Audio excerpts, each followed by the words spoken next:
Hey guys, welcome back on my channel Flip Amaze Tips. Before moving ahead, please guys subscribe my channel and hit the bell icon so that you will get notified for each and every video. So guys, today's video is based on 5 best face packs of बेसन और chickpea floor और चने का आटा, जो भी आप इसको कहना चाहते हैं वो। तो आज मैं आपको बताने जा रही हूँ कि बेसन के 5 बेस्ट फेस पैक्स। सबसे पहला फेस पैक ये है कि हमें रोज़ वाटर की हेल्प से 2 टेबलस्पून बेसन लेना है और उसको अच्छे से मिक्स कर लेना है। मेक श्योर कि आप रोज़ वाटर उतना ही लें जितना आप क्वांटिटी ले रहे हैं बेसन की, क्योंकि ऐसा नहीं है कि हमें ज़्यादा या कम लेना है, हमें सिर्फ इतना लेना है कि वो अच्छे से वेल मिक्स्ड हो जाए, उसमें कोई लम्स ना रहे। सो ऐसे लेना। उसके बाद उसको अच्छे से मिक्स करना, बिल्कुल स्मूथ पेस्ट बन जाना चाहिए। जब आप ऐसा कर लो उसके बाद आपको सिंपली कुछ भी नहीं करना है, अपनी स्किन को पहले क्लीन कर लीजिए, क्लेंस कर लीजिए। उसके बाद अपने हैंड से या अपने ब्रश से आप इसे अपनी स्किन पर अप्लाई कर सकते हैं और इसे सिर्फ तब तक ही रखना है आपको आपके स्किन पर जब तक ये पूरी तरीके से ड्राई नहीं हो जाता। और उसके बाद जब ये ड्राई हो जाएगा तब आपको अच्छे से वॉश करके मॉइस्चराइज़ कर लेना है। आप देख सकते हैं मेरी स्किन पहले और अभी कुछ थोड़ा सा डिफरेंस मुझे भी लगा है, वो सॉफ्ट भी हुई है प्लस उसकी डेड स्किन भी निकली है। सेकेंड वन रेमेडी ये है कि मैं इसमें बेसन के साथ यूज़ करने वाली हूँ हनी में मॉइस्चराइजिंग प्रॉपर्टीज़ है। अगर आपकी ड्राई स्किन है तो आप हनी बहुत डेली बेसिस पर यूज़ कर सकते हैं। अगर आपकी ऑयली स्किन थी तो आप रोज़ वाटर वाली रेमेडी यूज़ कर सकते हैं। सो यहाँ पे भी कुछ नहीं है, सिंपल सी रेमेडी है और ये बिल्कुल 1 मिनट में बन जाती है।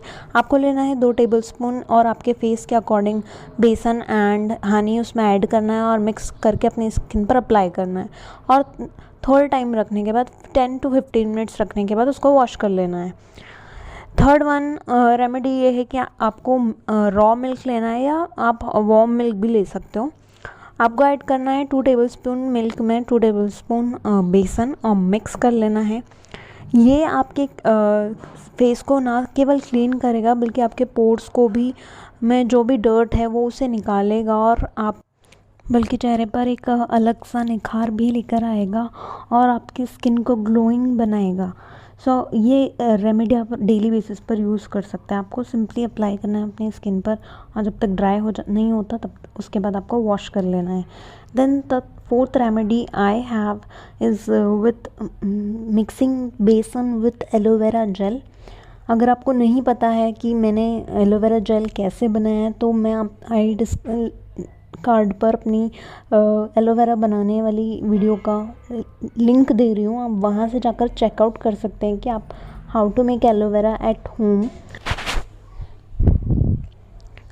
तो आपको 2 टेबलस्पून अपने स्किन के अकॉर्डिंग एलोवेरा जेल लेना है और मिक्स करना है अच्छे से और अपनी स्किन पर अप्लाई कर सकते हैं।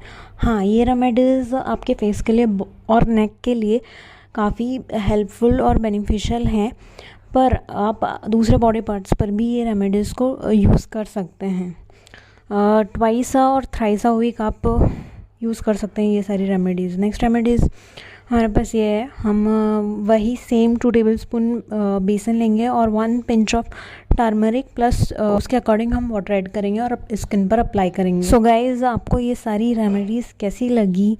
अगर आप यूज़ कर रहे हैं तो प्लीज़ कमेंट बॉक्स में कमेंट कीजिएगा कि आपको इससे कुछ हेल्प मिली या नहीं मिली। आपके जो भी पिगमेंटेशंस हैं, जो भी ऑयली स्किन वाली प्रॉब्लम है, ड्राई स्किन वाली प्रॉब्लम है, अगर सनबर्न हो गया है तो आपको रॉ मिल्क वाली रेमेडी ज़रूर यूज़ करनी चाहिए। ये सारी ही रेमेडीज़ होम रेमेडीज़ है और इनका कोई भी साइड इफ़ेक्ट नहीं होता। हाँ, अगर आपकी स्किन सेंसिटिव है तो आपको पहले पैच टेस्ट कर लेना चाहिए, उसके बाद ही आपको इसका अप्लाई कर लेना चाहिए। So guys, that's all. If you enjoyed my video then please subscribe my channel. So thank you so much guys, that's all for in this video. Take care, bye bye.